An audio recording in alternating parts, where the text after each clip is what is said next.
Hey friends, guess what this is? This is my second, well, technically it's my second cup of coffee, but I had like a giant Starbucks cold brew earlier. It was like a venti fucking cold brew. It's a lot of caffeine in it. Coffee. I needed this today so much. Have you ever had one of those days where you just like ache and are just so exhausted? Like my mind isn't tired. Like it's not like I felt like I needed to sleep all day. It's just like my body was just like, ow. Like it's just resting. And my body was tired for two reasons. One reason, there was this music festival in town this last weekend, Upstream, which I went to on Thursday and then again on Saturday. Thursday night ended up being a fun time. I am not a fan of Pioneer Square in general. That's where it was. So like getting around was kind of annoying because I didn't know where anything was. Parking and traffic was stupid. So this festival was put on by Paul Allen and there were 300 bands on like 25 or so stages in Pioneer Square. Like that's not that big of an area, honestly. Like 25 stages, what? 300 bands in 3 days, okay? Too many bands. It felt a little odd because I'm used to like Sasquatch and like dirty, gross teenagers, and because it was largely 21 and over, it just felt weird. It just felt different, but I'll get to more of Sasquatch in a second. So that was Thursday. I get to work Friday morning and I'm just like, ow, because I'm out of shape. I will be the first to admit that I am fucking out of shape. So Friday, go to work, leave work early because I had to help my mom at an antique show last weekend, so I had to leave early to help with old people and old things and take video and photos. So that was Friday night. So I missed Upstream that night, which was the night I really wanted to go, but whatever. And then Saturday, I helped all day with the antique show, again from like 9 to 4, so very long day. It was pouring down rain. It was like fucking hailing. It was hailing, okay? On and off, and as I was driving out there, it was just like the sky was just like letting loose all the feelings, and then just beautiful sunlight, and then rain, and then sunlight. It was the weirdest thing. So that was Saturday, and then at the end of that antiquing, I went back to Upstream, and I didn't get there until around like 8-ish. It was probably my own fault for not leaving earlier because I missed a couple of bands that I actually really wanted to see. But for some reason, now this is where it gets annoying, but let me take another sip here real quick. You know how I said that Thursday like driving and parking was like fucking stupid? For some reason on Saturday they decided, let's close down half the roads, half the blocks that people could drive through. And like Pioneer Square already has like weird roads that are like sideways and then like no turn lane and like one-way streets. It's just fucking stupid. And it took me an hour. That is why my voice is gone, because I was screaming at the top of my lungs at nothing, at cops, at whoever planned this whole fucking idea. It was already weird infrastructure because it's in Pioneer Square, and then they just decided to make it more complicated. Don't even get me started on like the rules for like bringing in bags to things. Clear bag that's like this big, and they were like turning people away, which is fucking stupid. But I literally drove around for an hour, and I finally got a parking spot and went to go to a show, and there were lines down the block, and I couldn't get in because they were doing a thing at capacity, and my media pass didn't get me in there. Like I walked up to the door of one of the clubs, and like there was a line down the street which I didn't notice because it was around the corner, and I held up my wristband, which was purple. It was a media pass, and I like go up to the door like to get in, and the guy working the door, he's like, what's this? And I was like, media pass, and he just fucking pointed me around the corner, and I was like, okay, fine, fuck you, I'm not gonna stand in line, bye. And then I walked down the street, tried to get into another one, also at capacity. So I ended up going to see Quasi, and then I saw Steal Shit, Do Drugs, and Constant Lovers, and that was it. That was all I saw on Saturday, and I was so tired, and I was so frustrated. I went to go get my media pass, and I probably shouldn't have like directed this at the people working in like the hub where people can get their tickets, and I was just like, is there a reason why they decided to close down half the streets down here? Like it was just poorly planned out with that aspect. I mean, the bands were great, but I just feel like they went for quantity over quality, which is my biggest gripe, because it was like they picked 300 bands and those bands didn't get to play anywhere else in town for the rest of the month. So if venues wanted to book those bands, they couldn't. So venues were kind of shot for the rest of the month if they wanted to have any sort of local bands play. And one of my favorite local bands, I will not name names, got formally declined, and that is fucking stupid. But anyway, I'm tired and my voice is gone because I was screaming at nothing in my car last night. Whee! This overcaffeinated started on a sour note. Anyway, I'm going to Sasquatch though. That's good news. I wasn't gonna go to Sasquatch. I wasn't going to, because the lineup made me so mad, because it's terrible. But the LCD sound system is playing now, and funnily enough, I forgot when the deadline was, and I didn't actually look to see when the deadline to submit for a media pass was. I looked at it on May 6th, and it said that the deadline was May 5th, and I was like, okay, then I submitted just in case, just for shits and giggles, because I was like, I don't know if I'm gonna get it. If I do get it, it was meant to be. That was my reasoning. If they accepted my media pass application a day late and I got to go, I should go. And I wasn't sure how Upstream was going to go. I wasn't sure if I was going to be really satisfied with it, because I missed a whole day, and if I didn't get in like a real music festival experience this summer, I would lose my mind, because it's kind of my thing. And I found out yesterday that I got accepted for a media pass, so I'm going. Zach, I will be singing LCD Sound System, not to worry. I was upset that Frank Ocean dropped out, which was another reason why I was excited to go, but then they replaced him with LCD, and I was like, well, I mean, that's fine. Like, I would have preferred that like 21 Pilots like dropped out and then they replaced it with LCD, but whatever. No shade, but like I fucking hate 21 Pilots, so and they're not a headline worthy band, but anyway. Don't even get me started on that lineup, because like I can go on for like an hour. Like, don't even get me fucking started. Like, I'm excited to see LCD. I'm excited to see Car Seat Headrest, the OCs, some local bands. There's not that many because they all played Upstream, but Bumbershoot's where it's at. Bumbershoot is where it's at. We got Lord, we got Odessa, we got Haim, we got fucking Solange, Weezer, Watsky, like Flume. We got Bumbershoot has got it going on. Like, that's in a few months, but I'll wait to talk about Bumbershoot at length.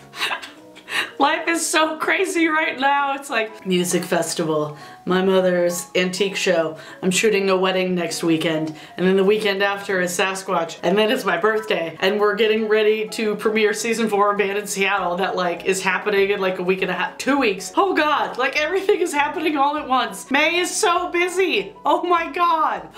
At least my hair looks good. At least my hair looks dope and like gray and like titanium. I think my dad said it was titanium color the other day, and I was like, okay, I'll take that. Good job, Dad. Yeah, cool. What else could we talk about? Oh, I bought some, actually I haven't bought a lot of stuff because anti-haul. I did buy this shirt though. I will sit up better. So this shirt, it's a mesh shirt. I bought it from a Buffalo Exchange in the U District, and I was super happy that I found it because I'd been looking for a mesh shirt. And then the shirt underneath it, let's see if I can just lift it up. It's like this. It's a little like crop tank thing. I'm not wearing a bra, but whatever. I found it in red and also in white, and I was like, cool, awesome. And it, funny enough, so I brought a bunch of clothes to Buffalo Exchange to sell, and the money that I made from the clothes that I sold back to them, they told me, and then I went to go look for clothes that would like fit generally within that price range so I wouldn't have to pay a ton. And when I get up to the counter and hand them this shirt and then the 2 tank tops, it was exactly the amount of money that I earned from the clothes that I sold. Like, I didn't have to pay anything, I didn't have anything left, it was it. Perfect pricing. It was great. I was so excited. I was like, this is a good day. And I had like a bunch of people compliment my hair. I was just having a really good day at Buffalo Exchange. Like, sometimes things just like make your day in the weirdest way. Just like Saturday Night Live did last night. Like, oh my god. Melissa McCarthy. I swear, it's like I want her to be like a permanent fixture on Saturday Night Live. Like, I don't want her to make movies for a while, just like be on Saturday Night Live. If Spicy stays in as press secretary, she's gonna have to keep coming back, because if you have anybody try and be Sean Spicer besides Melissa McCarthy, it's not gonna work. It's not gonna fucking work. But yeah, no, Melissa McCarthy is the only person that can play Sean Spicer, because like, oh boy. My voice is just so crackly right now. It's crazy. Thanks for the really great response on my anti-haul, because like, damn, you guys love people talking shit about products. Like, I wasn't expecting that much of a response, but I'm very glad that it did, because I got a lot of views on that video, so thanks guys. Feels great. I guess I should just talk shit about products more often. Like, I'm not trying to be negative. I'm just trying to curb consumerism. Like, come on, guys. Come on. Ooh, couple things I'm excited about. Super Deluxe released a new emo Trump video that's like a direct homage slash ripoff of Welcome to the Black Parade by My Chemical Romance, and it makes me irrationally happy. So please check that out if you have not checked out any of Super Deluxe's emo Trump videos. Oh, it's so good. It's so good. That is the way to do satire about Donald Trump. Like, that is the way to use his own content against him in a satirical way. And like Last Week Tonight and Samantha Bee and Stephen Colbert, they all do it so well. Seth Meyers, they do it so well. It made me really happy to see Colbert actually have John Oliver and Samantha and Rob Corddry and Ed Helms and Jon Stewart all on his show last week, because it just reminded me of how much I love The Daily Show and how much that has had an impact on the way I consume news. Steven's doing it right these days. There's a reason that Steven is like killing Jimmy Fallon in the ratings, because Jimmy Fallon cannot do political commentary, especially because he has no room to talk. Considering he helped normalize Donald Trump by like having him on the show and just like ruffling his hair and be like, oh my god, you're so funny. No, stop, don't. They're just using Trump and Trumpisms as a punchline, but not in a way that like holds him accountable. Does that make sense? It's like they're just using what he says as like a joke, but not in a way that like points out to the audience, but like, no, this isn't fucking normal. Like, they're approaching Trump-isms in the same way that most comedy approached Bush-isms, in that he would just say some of the darndest things. It was like, yeah, George W. Bush made terrible decisions while he was in office, but a lot of what made him an easy target for comedy is because he said the darndest things. And so it was easy to come up with things to make fun of him for. And because he had like a folksy Southern accent, it was just as easy. A lot of things that people made fun of him for were like harmless things. It was just, he sounds like a dimwit. Whoopee. But you can't treat Trump the same way that you treated George W. Bush when Trump says the darndest things, air quotes. The caffeine's hitting me. It fucks things up. Like, we also didn't have Twitter when George W. Bush was in office first. Twitter didn't exist. Social media wasn't really a thing. I don't imagine he would have been very good at social media if it were. This got on a weird tangent. Mainly my point is, Jimmy Fallon, stop trying to do political comedy because it doesn't work, and we got receipts. We got receipts, Fallon. I love you, but like, don't. Just stop. Anyway, I didn't mean to get political in this overcaffeinated, but it's everything that's in my feed right now. New music. Okay. So you know how I mentioned Haim like 5 minutes ago, or however many minutes ago after I've edited this video down? Your song of the day is, oh shit, what's the name of that song? Want You Back? Yeah. Song of the day is Want You Back by Haim. They performed it on SNL, and they released a track last week on YouTube and Spotify, and I am so stoked for new Haim music, cause like, so far I'm digging it. Want You Back right now, and I don't remember what other song they played on Saturday Night Live. It was awesome though. It was real good. And reading the comments on the videos are actually really funny. People like, they choose this song to be their like national debut. It's like, bitch, they got like huge 4 years ago. Where have you been? Reading comments from clueless music fans is one of the funniest things ever. It's kind of like when the Grammys nominated Silver Sun Pickups for like Best New Artist like 5 years after they first released their album, and it's like, huh? Lazy Eye is like legit like 5 years old. Like, you've been out of the game, Grammys. Yeah, seeing people being like, this is the first song they're choosing to play on Saturday Night Live. This is garbage. It's like, this is not the first time they've played SNL, and like it kind of got huge. Like, what?